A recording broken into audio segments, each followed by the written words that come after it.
یہ ہے بخاری کی حدیث کتاب النکاح کے الفاظ، سمعت انتم الذی قلتم کذا و کذا، میں نے سنا ہے، کیا تم ہی وہ لوگ ہو جو ایسا ایسا کہہ رہے تھے؟ کیا تم ہی وہ لوگ ہو جو یہ کہہ رہے تھے کہ میں رات بھر نماز پڑھوں گا؟ کیا تم ہی میں سے وہ شخص موجود ہے جو کہہ رہا تھا میں دن بھر روزہ رکھوں گا؟ کیا تم ہی میں سے کوئی شخص ایسا ہے جو یہ کہہ رہا تھا کہ میں بیوی اور بچوں کے قریب نہیں جاؤں گا، رات میں نماز بھی پڑھوں گا اور دن میں روزہ بھی رکھوں گا؟ قالوا بلا، ہاں کیوں نہیں، ہم نے کہا۔ اے اللہ کے نبی صاف دل کے تھے، جھوٹ نہیں بولا کرتے تھے، صاف طور پر کہہ دیا کہ ہم ہی نے ایسا ایسا کہا ہے۔ اللہ کے رسول نے ان تینوں سے کیا کہا؟ وہ میچ نہیں دیکھ رہے تھے، میچ کھیل بھی نہیں رہے تھے، پوری رات جیو اور ایئرٹیل کی طرف سے ملنے والا 2GB ڈاٹا بھی دیکھ کر ختم نہیں کر رہے تھے، بلکہ نماز پڑھنے کی بات اور روزہ رکھنے کی بات انہوں نے کہی تھی، نیک کام کرنے کی بات انہوں نے کہی تھی، لیکن اللہ کے رسول نے اس سے بھی منع کر دیا اور فرمایا نہیں، تم رات بھر نماز پڑھنا چاہتے ہو؟ کہاں نہیں، تم ایسا نہیں کر سکتے۔ تم دن بھر روزہ رکھنا چاہتے ہو ہمیشہ، تمہارے لیے یہ کام بھی غلط ہے، نہیں کر سکتے۔ اور اے حضرت جی، تم بیوی بچوں کو چھوڑو گے، رات میں نماز اور دن میں روزہ؟ ہاں۔ تو کہا کہ اچھا ایک بات بتاؤ، اللہ سے تم زیادہ ڈرتے ہو یا میں؟ صحابہ بولے اللہ کے نبی ہم کہاں، آپ سے زیادہ کون اللہ سے ڈرنے والا ہوگا؟ آپ زیادہ ڈرتے ہیں۔ اللہ کا خوف تمہیں زیادہ ہے یا مجھے؟ نہیں، آپ کو زیادہ ہے۔ تقویٰ تمہارے اندر زیادہ ہے یا میرے اندر؟ نہیں، آپ ہی کے اندر ہے۔ تو کہا جب میں تم میں سب سے زیادہ اللہ کا خوف پانے والا، اللہ سے ڈرنے والا اور اللہ کا تقویٰ اپنے دل میں پیدا کرنے والا ہوں، تو میرا تو یہ حال ہے کہ میں رات کے آخری حصے میں اٹھتا ہوں، 2 حصے میں سوتا ہوں۔ عشاء کی نماز کے بعد فجر تک ہم رات کے 3 حصے کر لیتے ہیں، 2 حصہ میں سوتا ہوں اور آخری حصے میں اٹھتا ہوں، میں نماز بھی پڑھتا ہوں، اور کبھی کبھی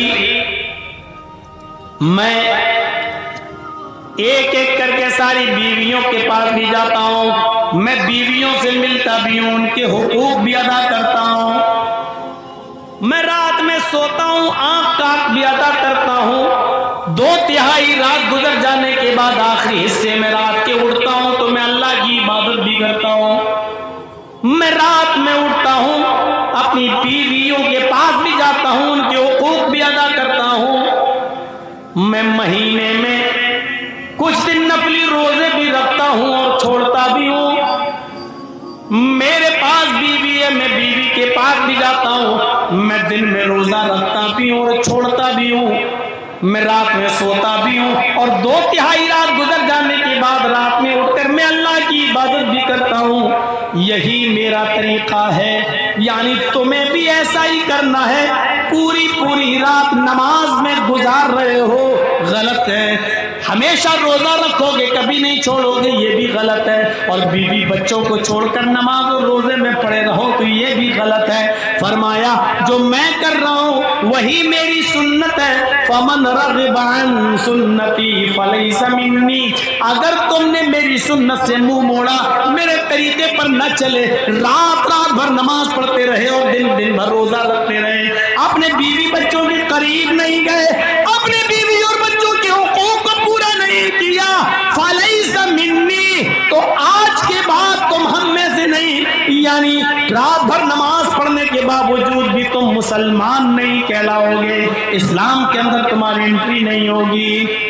غور کرو، رات بھر نمازوں میں گزار دینے والا انسان جب شریعت پہ نہیں چلتا ہے اور رات بھر نماز پڑھنے کی قسم کھا لیتا ہے تو یہ انسان اسلام سے خارج ہو رہا ہے۔ رات بھر میچ دیکھنے والے، رات بھر کیرم بورڈ کھیلنے والوں، تمہیں پوری رات کیرم بورڈ اور میچ کھیلنے میں گزارنے کی پرمیشن کہاں سے مل گئی؟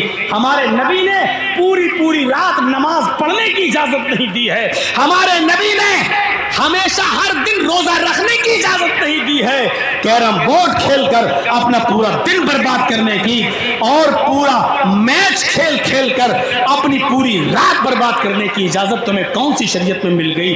ذرا اپنے نفس سے پوچھو، اپنے دل سے پوچھو۔ حساب و کتاب کا دن تو ایک متعین ہے، یوم الحساب، وہ تو ہونا ہی ہونا ہے۔ کبھی اپنے نفس، اپنے ضمیر، اپنے گریبانوں کا بٹن کھول کر، اپنے گریبانوں میں جھانک کر اپنے دل سے اپنا حساب لو، اپنا بھی محاسبہ کرو، احتساب نفس کرو کہ تمہیں کس نے اجازت دی دی۔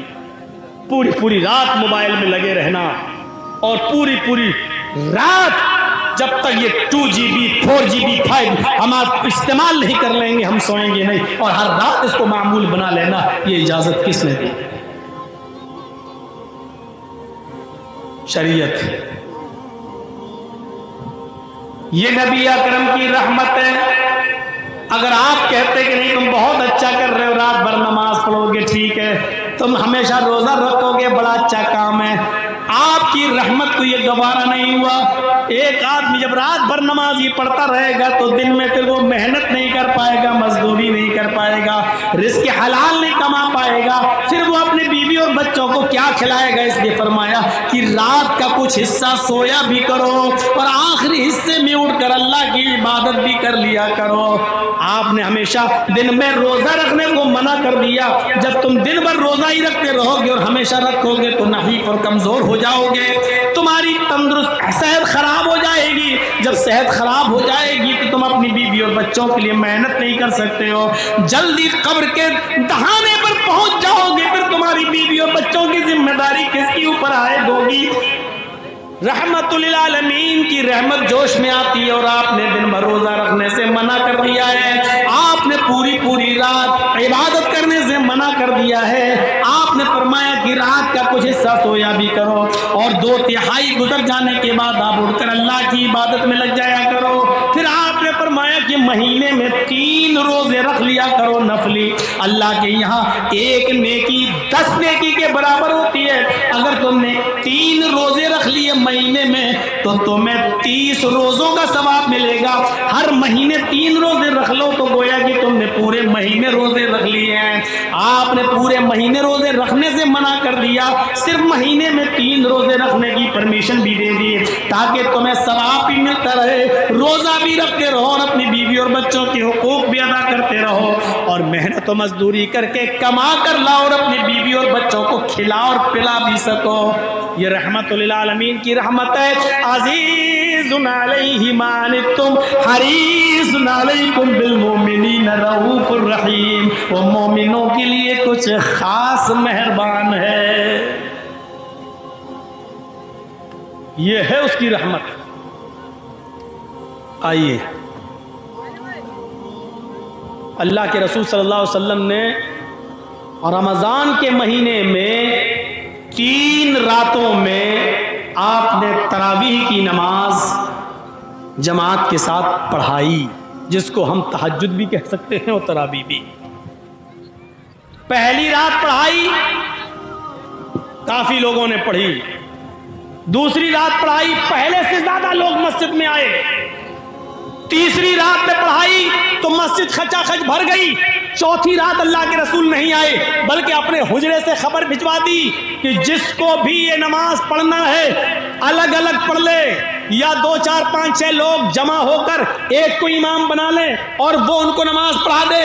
جس کو پڑھنا وہ اپنے گھر میں بھی پڑھ سکتا ہے، میں نہیں پڑھاؤں گا۔ صبح جب اللہ کے نبی واپس آئے، لوگوں نے کہا اللہ کے رسول اچھا لگ رہا تھا جب آپ جماعت کے ساتھ تراویح کی نماز پڑھا رہے تھے، ہم چاہتے ہیں کہ آپ نماز جماعت کے ساتھ اس کو پڑھاتے رہیں اور پورے رمضان کے مہینے میں جماعت کے ساتھ تراویح کی نماز کا اہتمام کریں، ہم آپ کے پیچھے نماز ادا کرنا چاہتے ہیں۔ اللہ کے نبی صلی اللہ علیہ وسلم نے فرمایا میں کل کی رات بھی نکلنا چاہتا تھا، میں چاہتا تھا کہ کل پڑھاؤں، لیکن کل میں اس لیے نہیں آیا کہ جب میں نے دیکھا کہ پہلی رات ہم نے تراویح پڑھائی تو تمہاری تعداد میں اچھا خاصا اضافہ تھا، دوسری رات میں جب میں نے نماز پڑھائی تو تمہاری تعداد میں اور مزید اضافہ ہو گیا، جب تیسری رات میں نے تراویح پڑھائی تو پوری کی پوری مسجد کھچا کھچ بھر گئی۔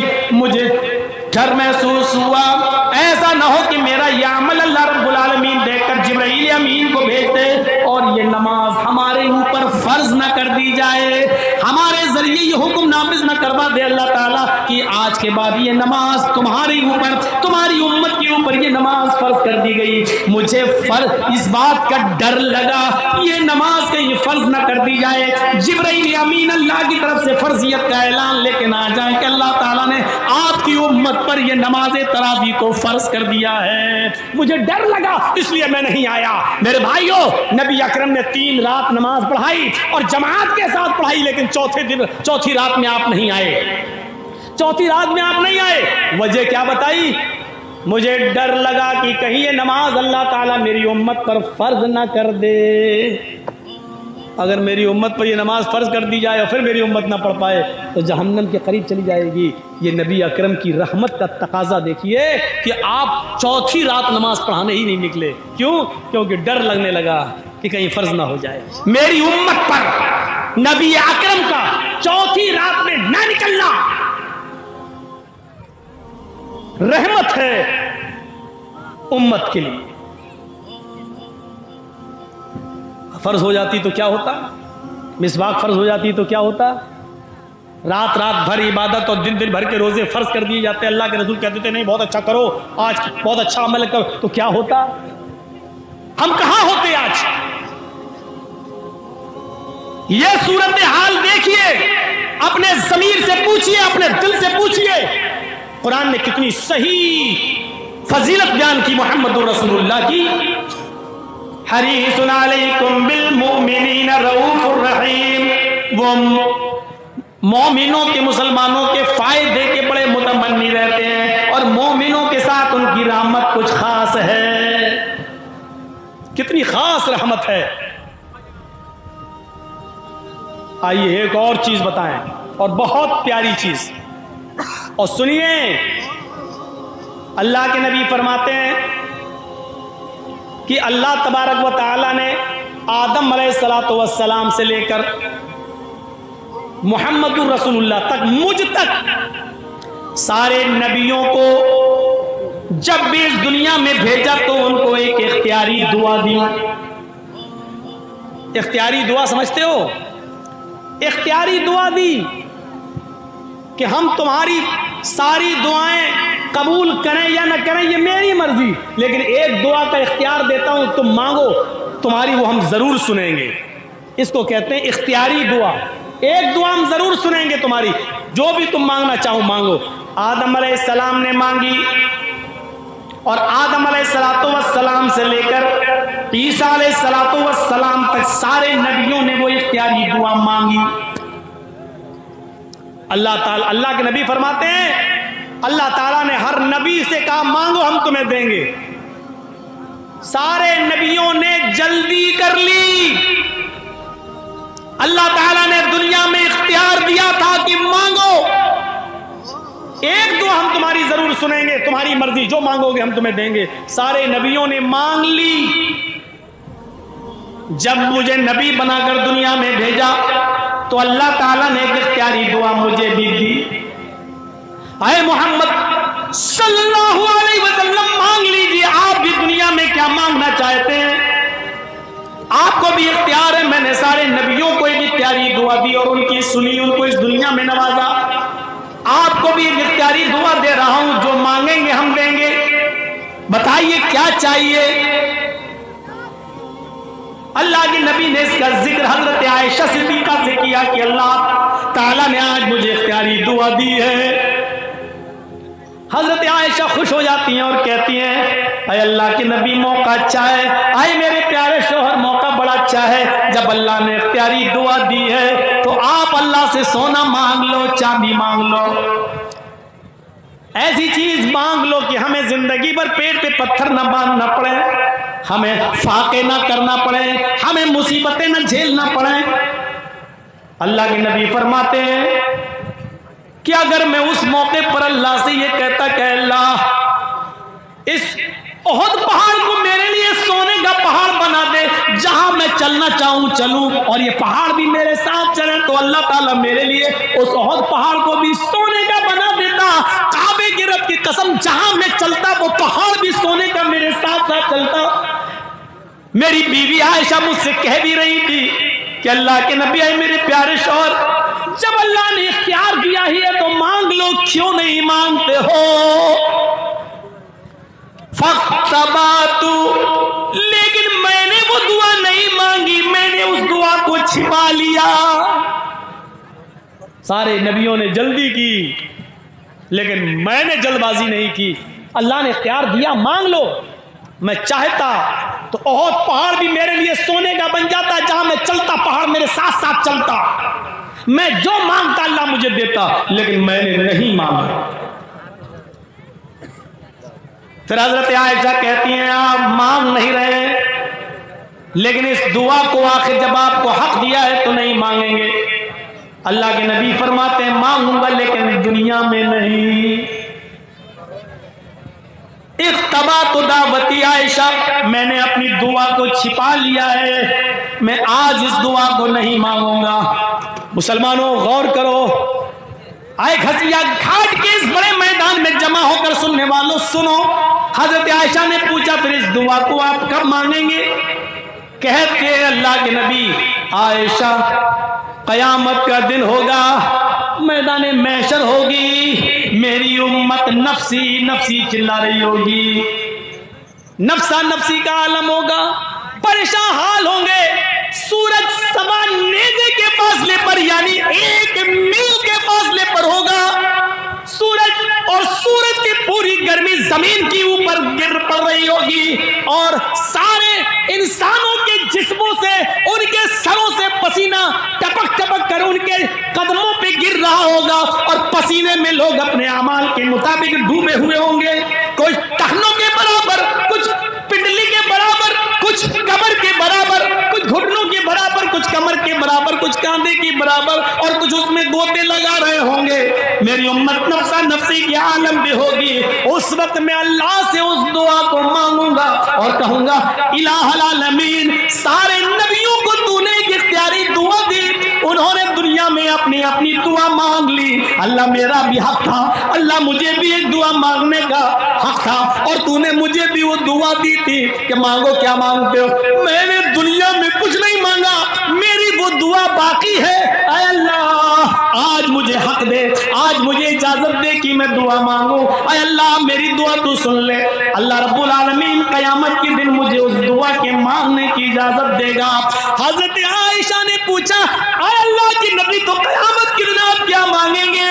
امام کائنات کی زبان سے نکلا شفاعۃ لامتی، قیامت کے دن جب اللہ مجھے دعا مانگنے کا حکم دے گا، اجازت دے گا کہ میں یہاں تمہاری سن لوں گا، اختیار ہے تمہیں بتاؤ کیا مانگتے ہو، اس وقت میں اللہ سے اپنی امت کی شفاعت کا حق مانگوں گا، اور اللہ مجھے شفاعت کا حق دے گا کہ جاؤ اے محمد صلی اللہ علیہ وسلم میں نے یہ حق تمہیں دیا، تم کچھ گناہگار لوگوں کی شفاعت کرا سکتے ہو، ان کو جنت میں لے جانے کا حق رکھتے ہو، جاؤ میں تمہیں اجازت دے رہا ہوں۔ یہ امت کے لیے رحمت نہیں تو اور کیا ہے؟ دعا اس نبی نے اپنے لیے کچھ نہیں مانگا، اپنی فیملی کے لیے کچھ نہیں مانگا۔ آپ دن بھر جو محنت کرتے ہو کس کے لیے کرتے ہو؟ اپنے لیے نہیں کرتے ہو، معاف کیجئے گا، آپ کو تو 2 روٹی کھانا ہے کہیں بھی مل جائے گی، آپ جو صبح سے لے کے شام تک محنت کرتے ہو، آپ کو اپنے سے زیادہ اپنے بیوی اور بچوں کی فکر ہوتی ہے، اپنے سے زیادہ اپنے بیوی اور بچوں کے لیے آپ کماتے ہیں، ان کے فیوچر کے لیے۔ اللہ کے رسول کو پورا اختیار تھا، آپ چاہتے تو اللہ سے ایسی دعا اس دنیا میں مانگ سکتے تھے کہ زندگی بھر بیٹھ کر کھاتے۔ صفا اور مروہ کے پہاڑ سونے کے ہو جاتے، احد پہاڑ سونے میں تبدیل ہو جاتا، اور جہاں آپ چلتے مکے کے یہ پہاڑ اور مدینے کی وہ وادیاں بھی آپ کے ساتھ چلتی، لیکن اللہ کے نبی صلی اللہ علیہ وسلم اپنے اور اپنی فیملی کے لیے کچھ نہیں مانگ رہے، اور وہ دعا بھی چھپا لی۔ اختبأت دعوتی، میں نے اپنی اس دعا کو چھپا لیا، لیوم القیامہ، قیامت کے دن کے لیے، اللہ سے قیامت کے دن میں مانگوں گا۔ اما عائشہ پوچھتی ہے تو قیامت کے دن کیا مانگیں گے؟ کہتی ہے شفاعت لامتی، اپنی امت کی شفاعت کا سوال کروں گا میں اللہ تعالیٰ سے۔ یہ ہے رسول کی رحمت امت کے ساتھ۔ امت کیا کر رہی ہے؟ فجر کی نماز میں دیکھ لیجئے گا اس امت کا کیا حال ہے۔ مولوی جرجیز کی پوری تقریر سننے کے بعد مسجدوں کا جائزہ لے لیجئے گا، صبح فجر کی نماز کے ٹائم پر آپ کی مسجدیں بتا دیں گی کہ آج کے اس جلسے کا کتنا اثر ہوا ہے، کتنا اثر ہوا ہے۔ یہ صورتحال